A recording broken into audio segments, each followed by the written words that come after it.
Welcome to Rugby Unity Special Edition. I'm Bella McKenzie, and we're lucky enough to be joined live from the UK at the Rugby World Cup, Wallaroos co-captain and my good friend, Emily Chancellor. Thanks so much for joining us on your day off, Chance. No problems. Thanks so much for having me, Belle. No worries. How are things going over in England? Yeah, they're going really well. Obviously, we had a great win against Samoa last week, and we've just finished up Test Match Tuesday and all the physical side of prep for the USA game. But yeah, we've had amazing weather. We've felt amazing support from just the community over here. And we're having a really great time. Yeah, so week 2 of tour, you obviously have USA this weekend, but just from the weekend, Oz versus Samoa, the biggest World Cup victory ever for the Wallaroos. What was it like to be a part of a record-setting first-round win for the Wallaroos?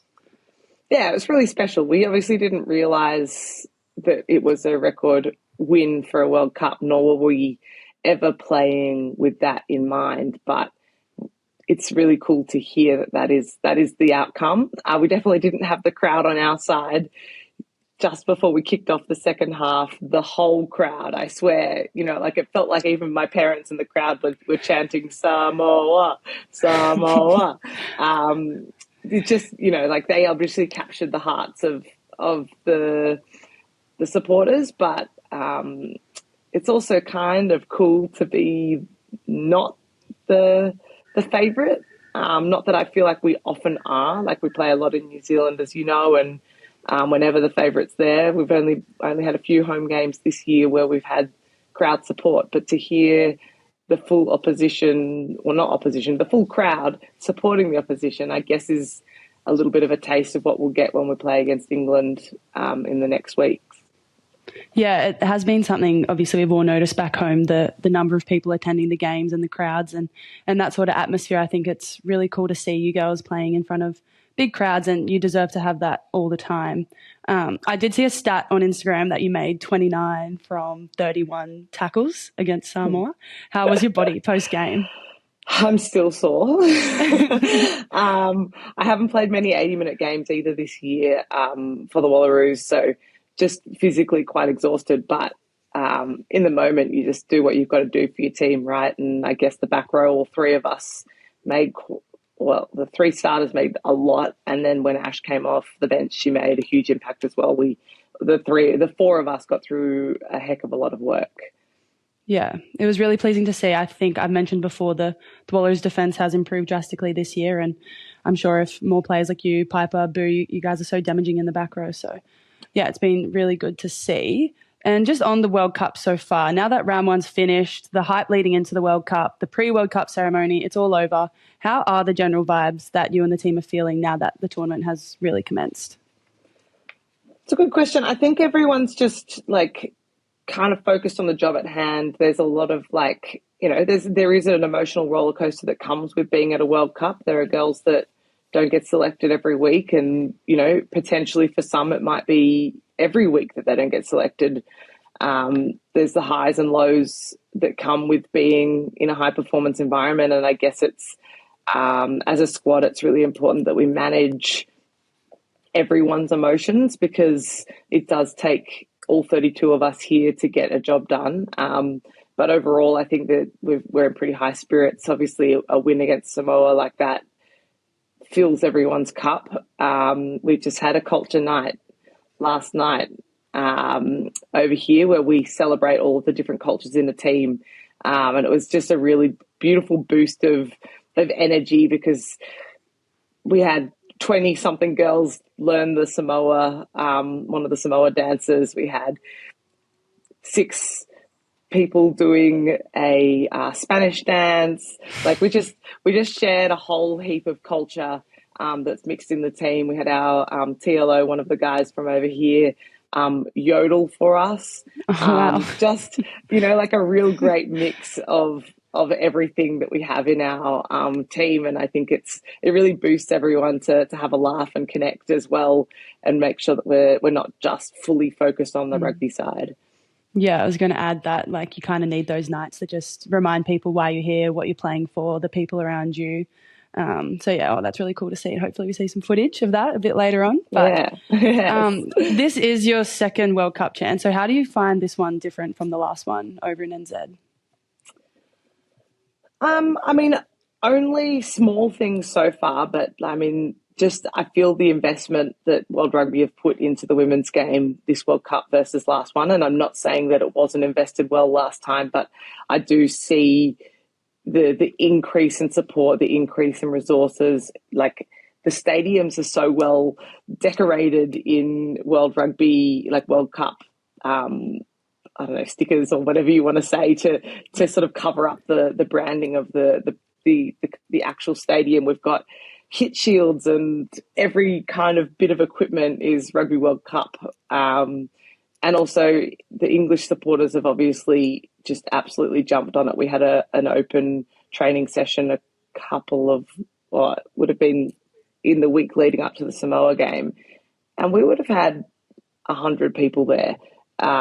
Which doesn't sound like many to some people, but for an Australian women's team, we would not get 100 girls and families turning up to come to an open training session at home. So there's definitely a real value that's put on rugby over here, as you know, and I know from playing over here before, but playing in a World Cup, the vibe is definitely it's exciting. Everyone's excited. But, you know, we're in Manchester and we had an interesting array of characters because it was Pride Week as well. So there was a lot of hype going on in Manchester, but everyone's excited that there's rugby. Everyone's excited that we're in town.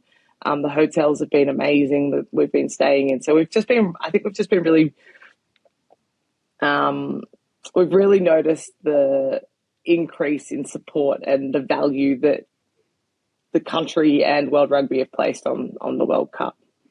Yeah, it seems like it's like a big festival over there and the English really get around their teams. And as you know, Red Roses are world number one. So I'm sure they have a lot of supporters. But yeah, it's really cool to hear that they're even getting out to your open training sessions and getting around the girls. But we'll move straight on to the round two. So USA, big game coming up, semi-final, like playoff. The winner of this game most likely cements their spot in the top two, making it through to quarterfinals. How is the team preparing for this crucial game against the US? Yeah, no different to how we've prepared against them, I suppose, for the Pac-4 game and how we've prepared for Samoa. We have a pretty good structure of a week in terms of training. We've got a few key targets that we're aiming at in terms of players and things to expect. We've made a few tweaks to how we want to approach our defensive system, etc. But ultimately, like we know that they'll be up for the challenge. We know they'll be physical. We know that they have a couple of threats, and we know where we want to pressure and put some, opportunity focus on in terms of where we see some weaknesses in them as well. Yeah, and just on that, the Wallaroos key spine, it was quite inexperienced against Samoa, and assuming Joe will probably go with the same sort of spine this weekend, that makeup. So as an experienced leader, how are you making sure the team's confident and ready to go against the US, just like in those critical moments? Yeah, the leadership group, all five of us are helping to drive this, but it's just being calm and relaxed. I think as a team, we play our best rugby when we are feeling relaxed. We feel secure and safe to make decisions and not get absolutely reprimanded if we make mistakes. So, we sort of said before the last game, fun, fast, and family, and I think those three words really resonate with this team in that, we play the best when we're having fun. We want to play a fast style of rugby, and we want to play for this family and all the family back home, and anyone that's in the Wallaroos family, it matters. So I think we've sort of been trying to instill that, and I haven't really felt like anyone's been in a position where on field that they've been out of their depth or too nervous or indecisive or needing any extra support. But we do work really well together as a group, and the young girls are stepping up. And I suppose that kind of the benefit sometimes of being young and inexperienced is that you don't know what you should be worried about. And I think that Kid showed that. She played with a lot of confidence and just played with the abilities that we know that she has. Didn't feel like she second-guessed herself a lot, which, is how we want to encourage the young girls to play. You don't want to see them being fearful of, having an attempted kick and it going out on the full and feeling like the team's going to, get upset and angry. Obviously, we don't want those mistakes to happen, but we also we're here to bring out the best in the players, not put them in a fear of failure position. Yeah, 100%. It's so crucial that they're confident and still willing to play footy, and even in high pressure situations. So I'm sure the game will be good on the weekend. But what are you expecting from the US after their heavy defeat against England in the opening round? Well, we saw a really great centre pairing. Alona and Alev definitely offer two really different skill sets. I think Alev, with the direct carries and her great over ball behaviour in defence. And then obviously Alona, if we don't chop her, we can see how many metres she makes. We've got a strong front row from USA that we need to be wary of when it comes to scrum time. I know they had quite a few scrum penalties against England, but we also can't take that, get relaxed by that, because we know England's scrum is one of the best in the world. So we need to make sure that we're attacking their scrum appropriately and setting a great platform. We know we want to put some pressure on their exits and drive, put some pressure on their 9-10 combo, but ultimately they'll be physical. We saw how great they defended on the goal line when they were defending against England. We know that they'll be up for the challenge. We know Americans love getting up and playing big moments. So we just need to make sure that we stay in the fight for the full 80. They had great individual players, but they also had a solid team performance. But we didn't see a lot of what we haven't seen before. So, it's just making sure that when we play them, we don't wait for them to make, the big moves. We don't get blown off the park by how they set up their pods and their sort of switch play, or I don't even know what you really call it. Yeah, 21s and 11s. Yeah, just making sure we're following the 10 and keeping our eyes up and connected, and we should be fine. Yeah, I think so as well. And just on that, so what do you think the areas are the Wallaroos need to tidy up after the performance against Samoa? We had a few breakdown penalties. I think that were a bit frustrating when we didn't have possession of the ball in that second half. We did some awesome defence, but we really need to make sure we're not getting too impatient when it comes time to building up phases in defence. We don't want to give teams easy access into our 22 from a silly penalty. So that's one of the major ones. And just getting our line speed in defence so that we're not making tackles in the same spot each time would be the two major ones from me. Thanks so much, Chance, for the insight and taking the time to chat to us. Next week, we'll be speaking again, so if you have any questions you'd like our Wallaroos co-captain to answer, send them through. Don't forget to follow us on social media and to subscribe wherever you get your podcasts. Good luck this weekend, Chance, and to our listeners, make sure you tune in to catch all the best action for round 2 of the Women's Rugby World Cup.